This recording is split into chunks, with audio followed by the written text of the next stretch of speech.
Gracias. Ese grupete que tienen ustedes allí, esa generación, vamos a decirle más que grupete, ha resultado muy buena, chicos. Yo soy muy reconocedor de sus méritos, porque en medio de la crisis política ustedes se movieron, fueron capaces de detectar un país distinto y actuaron sin pararle nada a las redes, a las fuerzas internas conservadoras que estaban allí, que no les gusta el gobierno para nada, bueno, y hablaron de lo que deben hablar, que es de la economía.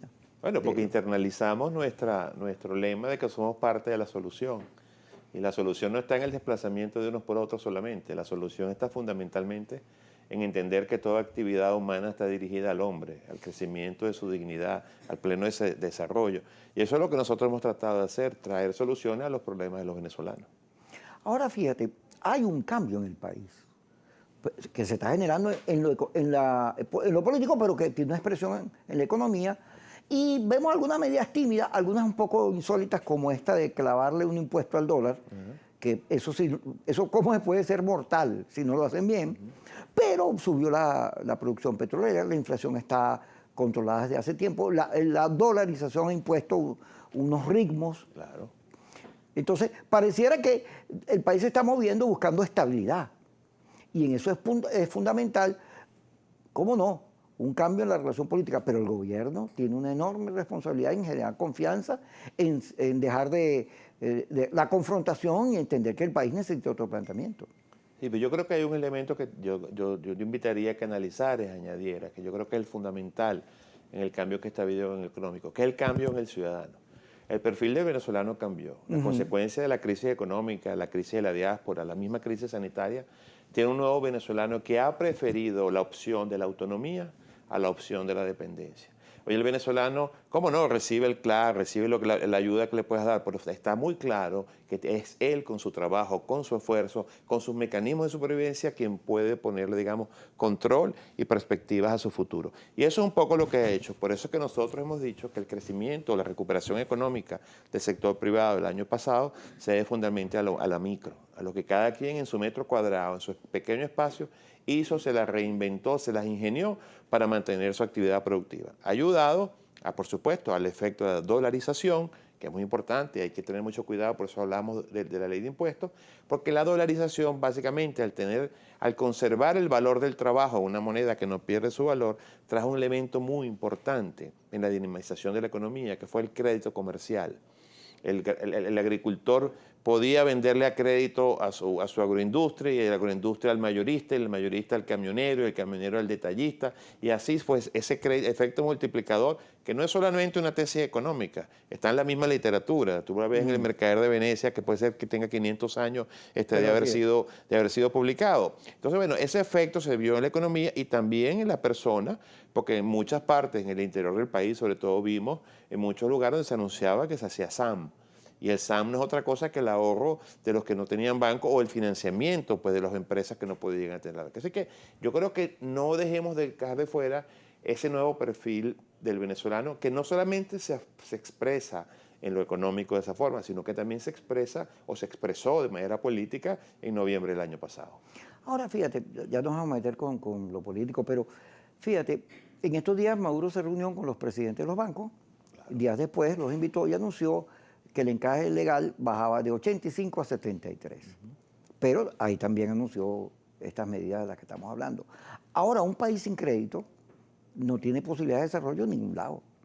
Y pareciera que hay unas tendencias ahí que tienden a controlar la actividad financiera, el dólar, y que no entienden todavía que el mercado tiene unos ritmos y tiene sus maneras de comportarse que tú no los puedes ver con esas gringolas ideológicas que allí existen, sino que por el contrario tienes que irlo evaluando permanentemente y más que controlando, destrancándolo. Sí, porque yo creo que, bueno, yo creo que esas medidas van en la dirección correcta, las medidas bancarias. Lo que hay es que profundizarlas. Porque los mismos objetivos que está anunciado el Ejecutivo Nacional para que se puedan lograr en materia económica necesitan el empuje del financiamiento. Hoy en día la cartera, digamos, el circulante, el encaje sigue siendo muy alto, pero inclusive el tamaño total en bolívares no es muy importante en consideración, inclusive para la disminuida economía. hay un monto importantísimo que está en dólares. Algunos dicen que es 5 veces lo que hay en bolívares, pero ese monto importantísimo que hay en divisas no se logra concentrar en el sistema financiero, porque los bancos tienen, como no, unas cuentas que se llaman de custodia, pero no se ha permitido hacer un sistema de compensación interbancaria en dólares. De manera que yo no puedo transferir de una cuenta en dólares de mi banco a una cuenta en dólares de otro banco tuya para pagarte una factura, un servicio que tú me hayas dado. Nosotros pensamos que para establecer este impuesto, lo primero que se debe haber hecho es, vamos a permitir que facilitar que todo ese circulante en divisas entre al sistema financiero. Entre otras cosas, para que el día de mañana se pueda convertir en crédito productivo, que es la naturaleza de cualquier sistema financiero. Pero en segundo lugar, para una vez que tú tengas todos esos mecanismos de facilitar de pago, bueno, ponle el impuesto a las transacciones financieras para que el agente de retención natural sea la banca, como siempre ha sido. Ahorita, como sabes que hay muchas transacciones en efectivo, estás poniendo como agente de captación de esos impuestos a una serie hasta de pequeñas bodegas, de pequeños establecimientos que no tienen los sistemas financieros y contables para llevar esas cosas y les estás creando una obligación mayor. O sea, creo que las cosas, si hay un sentido y una necesidad de establecer el impuesto, bueno, tenemos que hacer las cosas de manera orgánica, de manera que lo anterior se complemente con lo nuevo y entre todas se fortalezcan entre sí. Estaba leyendo Tomás Socias, tú sabes que él hace unos informes muy atrevidos porque habla del gobierno. Aquí hay sectores que solo se escuchan a sí mismos, él habla de los dos. Entonces él decía que hay unas tendencias internas, unos ideológicos y unos pragmáticos en el gobierno. Las hemos visto, no sé si con esas denominaciones, pero sí hemos visto que allá hay una discusión. Ahora, he venido sugiriendo en este programa que la revolución debería meterse en una discusión sobre sus logros y sobre lo que le ha aportado al mundo una vez que la Unión Soviética, el muro de Berlín, Cuba, todo eso fracasó porque en Venezuela la gente vive, los ricos viven más ricos y los pobres viven más pobres. Yo ponía el ejemplo de los Ferrari. Digo, pero ¿quiénes compran los Ferrari? Habría que ver. La revolución está obligada a discutirse porque sus resultados no son, bueno, se pueden sentir felices porque le ganaron a Guaidó y no han dejado que los tumben, pero en la calidad de vida del venezolano los pobres que se emocionaron con Chávez como se emocionaron con Betancourt, hoy andan buscando con quién emocionarse porque este no es un país que se viva bien y prueba de ello es que se han ido no sé cuántos millones de venezolanos. Ahora, la revolución tiene con lo que está pasando en Colombia, con lo que está pasando en Bolivia, con lo que pasó en Argentina, con lo que pasó en Chile, en el continente tiene que, aquí se ve que hay unas tendencias a moverse, a reflexionar sobre esas fórmulas viejas de entender las realidades que han terminado fracasando igual. Esta revolución debería discutirse. Y qué buen ejemplo sería lograr entenderse con el sector empresarial, entender la banca, entender el mercado y ser productiva. Yo te lo digo porque creo que así hay que hablarle al gobierno. Al gobierno hay que dejar de hablarle, te vas mañana, Sí, claro. te voy a tumbar. Yo creo que hay 3 elementos que son importantes. En primer lugar, es un gobierno, un sistema que tiene muchos años, y yo creo que sí se están dando esas discusiones, llamémoslas como las llamemos, pragmáticos o teóricos, como sea que se llama, pero yo creo que también es producto del aprendizaje.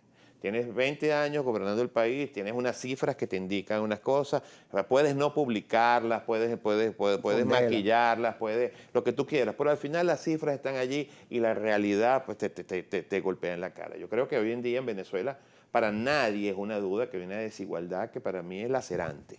O sea, los dos extremos que tú decías, unos pocos que tienen acceso a todo y unos muchos que tienen, digamos, mucha precariedad. Y yo creo que eso tiene una discusión. Pero yo no creo que sea solo una discusión que esté acá en el gobierno.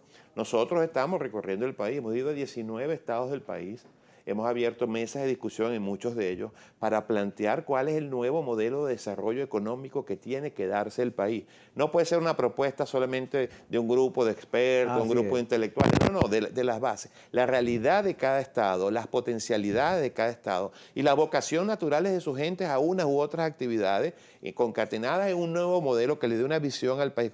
¿Para qué? Para que lo discuta la sociedad. Pero yo creo que esa es una discusión que tiene que dar la sociedad. Porque hoy una cosa que sí es una constante constante hoy en día en los tratadistas y muchas personas que hablan de la macrotendencia y que analizan las sociedades que han podido progresar en los últimos años, que en la medida en que haya más profunda coordinación entre el sector público y el sector privado, en Más esa éxito. misma medida han ido avanzando esas sociedades. Y eso es lo que nosotros tenemos que proponer. Por eso nosotros hemos celebrado varias veces lo que llamamos el encuentro, la confluencia entre el sector bancario y el ejecutivo. Primero, un sector muy sensible. Y Todos clave, pasamos por la y banca. clave. Y segundo, tú lo has dicho, es el que alimenta la economía productiva y además el sistema de pagos de un país. Es el resguardo de los ahorros del trabajo de la gente. O sea, si ese ejemplo, ojalá lo vayamos, y por eso es que muchos sectores que hacen vida en fe de cámara tienen constantes acercamientos pues, con sus ministros, con sus autoridades, con los gobernadores, y por eso es que nosotros hemos planteado la necesidad de que se cree una instancia técnica, donde podamos hacer también los aportes que nosotros queremos hacer por la construcción de una economía más robusta. Carlos, tenemos que ir al corte. Regresamos contigo ahorita para conversar sobre el país y todos estos temas importantísimos. Que dan señales como de, oye, por lo menos hay un aire nuevo. Ya regresamos.